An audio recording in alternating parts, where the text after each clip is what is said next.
সেতু নির্মাণ অনেক করা হয়েছে। আর কি হবে জানেন?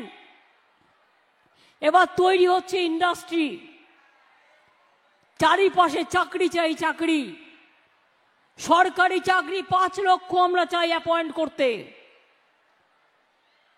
কিন্তু সিপিএম আর বিজেপি নেতাদের বলুন, দয়া করে বেকার যুবক যুবতীদের ভবিষ্যৎ নষ্ট না করবার জন্য এই চাকরিগুলোকে আটকাবেন না।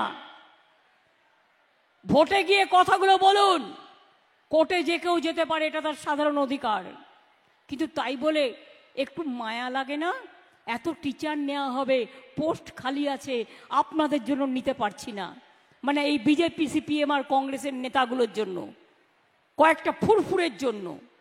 প্রজাপতি ফুরফুরে উড়ে বুড়ে বেড়াচ্ছে, চাকরি পেলে তাদের লোকসান। তারা চায় না পুলিশে লোক নেওয়া হোক।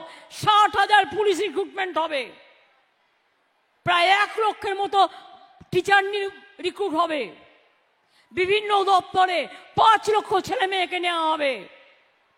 যেই আমরা রেডি করছি, টুক করে একটা কেস টুকে দিচ্ছে, আর দিয়ে হাসতে হাসতে বলছে, দেখলে তো চাকরিটা করতে দেবো না, যেন জমিদারি পেয়ে গেছে।